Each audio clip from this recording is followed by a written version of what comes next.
What There he is. What's going on, Sam? How are you, brother? I'm doing good, man. I'm doing good. How are you? I'm doing pretty good. Welcome virtually to Minneapolis, Minnesota. Oh man, I wish I could be there in person.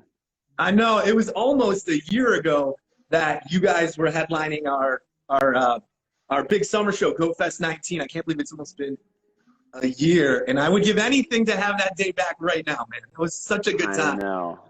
And listen, you and me both, bro. Like I am dying to play shows again. It's been really crazy. Like I feel like a little guilty because like on this last tour we were overseas in Europe and I was like for the first time like really starting to like feel like a little burnt from touring, and I was like, man, I wish I had a break.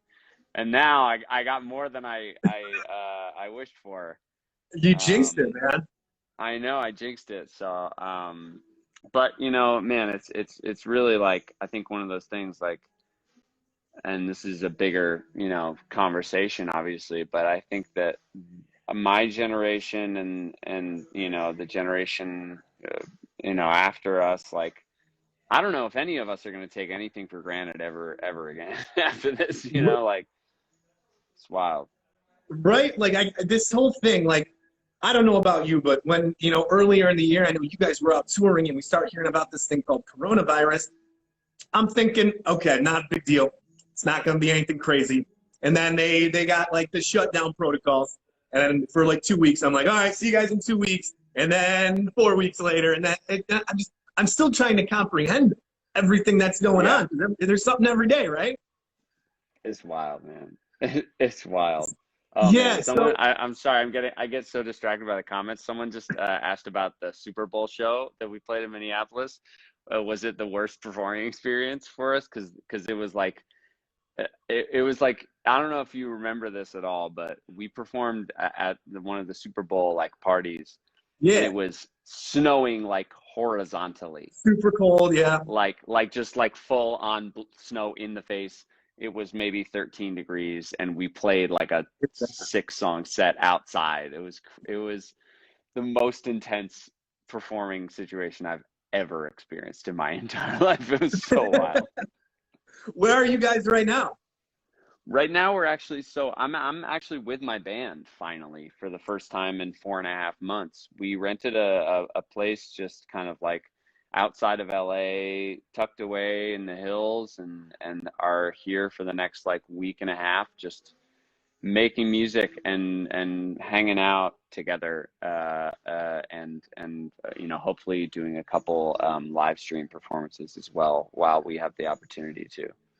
Yeah, because I just saw on Instagram that you guys were all together, and it looked like you guys were maybe gonna make some music. Oh yeah, we have everything set up right now. It's like we're I don't know if you can hear it just quietly in the background. You can hear Adam and Casey downstairs. They're making some stuff right now, cooking up. Oh, I can't wait to hear it. So I Yeah, just got to man. say, I love that you just love to sing to your dog on Instagram. I think that's the I coolest love thing. it. And What he kind of loves dog it. Like is? he's like a schnauzer. He's a mini schnauzer, terrier, Chihuahua mutt. We rescued Okay, him I was in gonna say, January. yeah, I was gonna say it looked Yeah. like a schnauzer because I grew up having a miniature schnauzer, and I love Yeah. those dogs. Man, he's the best. I miss him. I've only been away from him for like 4 days, and I really miss him. But How old he is does he? this thing. He's like maybe two, maybe a little Okay. like just turned two. He's like still got that puppy energy. Um, but he does this thing. So anytime I'm singing or playing guitar, he'll like come into my studio and he'll curl up like right next to me, and he loves to just like listen to me sing. But then when I play saxophone, it like triggers something in him. It's like the frequency of it. I don't know. It drives him crazy. So he just like howls. He will howl, like actually like sing howl along with my saxophone. So I can't record saxophone when he's That around. is really funny because I had a little pug dog. My mom has it now in Michigan, but she's normally really chill. And I don't know if you remember, there was this Geico commercial on TV, and it was about like a wicked witch flying around in like the broomstick factory. I don't know if Oh you yeah. remember it, but she would do that like wicked witch, like laugh or scream or whatever, my dog would go nuts. It would try to fight the Wow. TV. And that's the only time that dog ever got riled up. It was the chillest dog ever, but except for that commercial.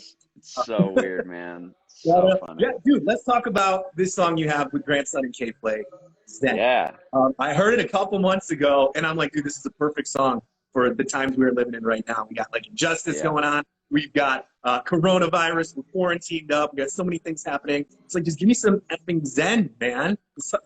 Tell me about working with K-Play and Grandson, and just what inspired you to make that song, other than needing some. So the song, I mean, it's great because, you know, we're all homies. Like this was K-Play and I have worked together on a song on our last album called Confidence, and we've toured together. Like we've known each other for a minute now. And Grandson, I had, you know, been a fan, and we had met once at a show in Vegas, I think. And then I had a session booked, like a Zoom writing session booked for him once this quarantine started. And I was like a little uncomfortable about doing sessions via Zoom because I don't know, I like to be in the room with everybody, but you know, since then I've gotten pretty good at it because, you know, you just have to. But at the time I was like feeling very nervous, and so I called him and I was like, yo, man, like, is there any way that we can maybe just like hold off and doing this until like everything's kind of cleared up? And he's like, yeah, sure, we could do that, but then also let's just keep this on the books and it'll be like very loose, like no pressure. And I was like, all right, okay. And as soon as I got off the phone with him, I had that line stuck in my head: someone give me Zen. And so I wrote this verse, and I wrote this chorus, and I did a little voice memo on my phone on acoustic guitar, sent it over to him. He was like, I love this. He wrote a verse, sent it back to me. And we had been talking about K-Play on the phone. I was like, what if we got K-Play on it? He was like, that sounds great.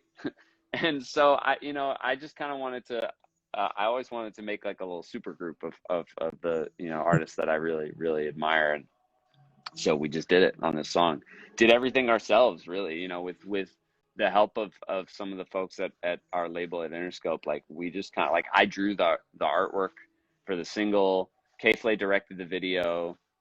You know, me and Grandson and K-Play, we all kind of like came up with the marketing stuff with the, you know, like the spa music and the like the cucumbers over the eyes. It was all just like felt very organic and DIY, and like we were just kind of back to how it was at the very beginning, you know, at least of my career, where I just really felt like you know, we would just kind of like do whatever and make everything ourselves, do everything ourselves. It was really fun, man.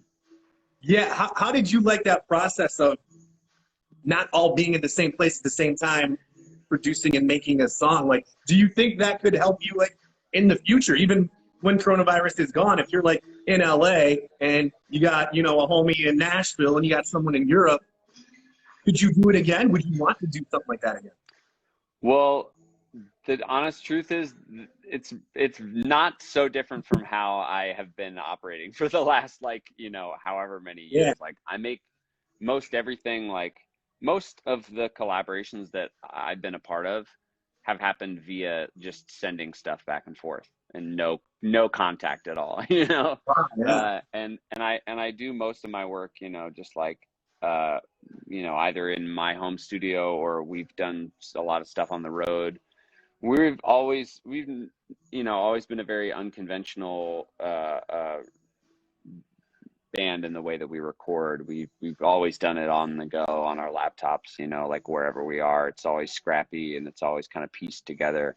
And it's very rare that we're like instruments in hand all together in the room, like recording stuff like that. Just never happens. And when it does happen, it's like, you know, it's a big thing. And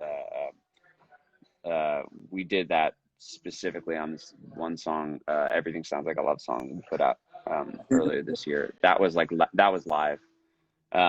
But for the most part, yeah, I mean, it's just opened my mind, I think, to like the connectivity of everybody, you know, regardless of if we're in the same space or not. I love being able to just like hit up someone in, you know, Sweden and someone in Mexico, and, you know, someone in Milwaukee, and get us all, you know, working together on stuff. I think that's so cool. Sure, yeah, absolutely. Speaking of Zen, other than your adorable puppy, what brings you zen in times of quarantine and all this craziness of 2020? You know, I've been journaling and meditating. You know, that's my and making my coffee in the morning. Those are my three things. So like if I don't do those in a day, I usually kind of like at some point spiral out and just go a little crazy. But Yeah. if I So wake up, yeah, if no, I go ahead. wake up, I make a cup of coffee and then I journal for I write three pages of just like kind of like free writing, whatever, and then I meditate for 10 minutes. I use this app called Headspace that's really, really awesome. Yeah, I'm sure you've heard of it. A lot of people are using it. So what exactly is journaling? Because somebody was talking to me about, I cannot remember for the life of me who it was, but somebody was just telling me that that's something that they do to keep busy and to help them. I don't know really what it is though. What, meditation or journaling? Sorry. Journaling. Yeah. Well, essentially what it is, I mean, it's just like I just sit down with a piece of paper and a pen in my book. I got this little guy right here. It's right here. And I just write down whatever's on my brain. You know, like usually I'll be like, so this is where I'm at. This is how I'm feeling. This is what I did yesterday. This is kind of what I'm thinking about today. And wouldn't it be cool to do this or this or this? Yeah, you know, and it's just like whatever you want. Sometimes I can I'll write song ideas or lyrics, or or I'll be writing a scene from a film that I'm working on, or whatever it is. It's just whatever.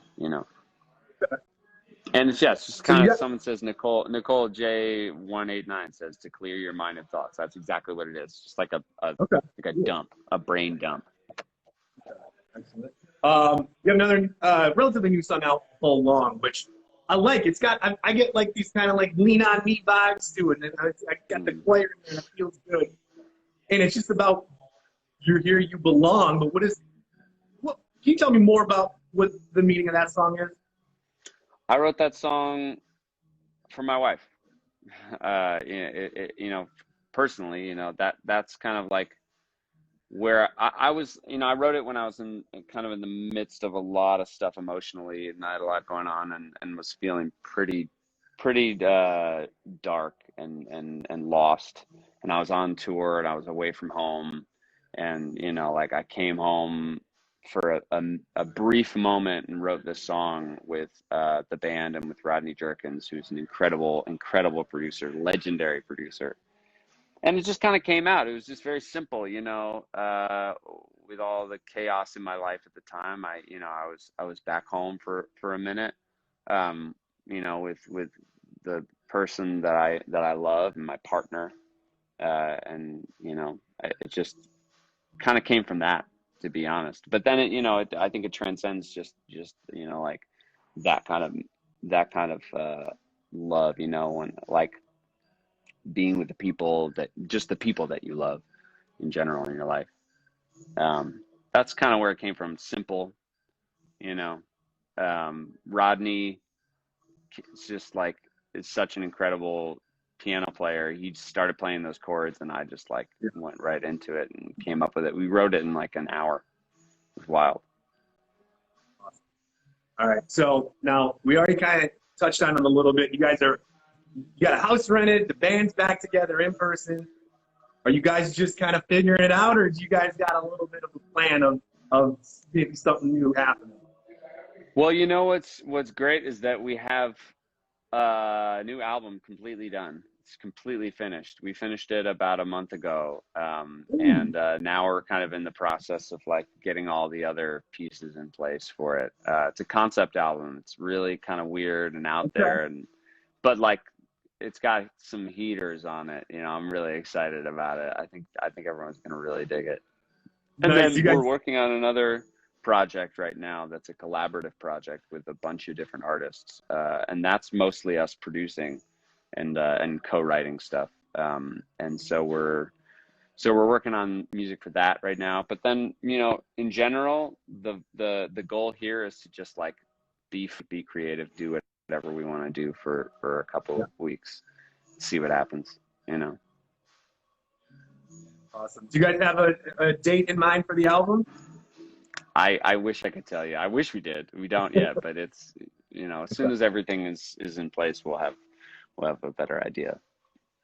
Well, I know I can speak for pretty much everyone in the Twin Cities will be looking forward to it. And hopefully we can get you guys back here soon once coronavirus is over. And I promise we will not make you play in sub-zero weather in a blizzard. Promise. That won't It's all happen. good. Listen, I'll do anything. I'll do anything for Minneapolis. Awesome. Well, best of luck. Tell the boys hi, and we love you, and we miss you guys, and hopefully we'll get you guys back here soon. Love you guys. Take care. See you, dude.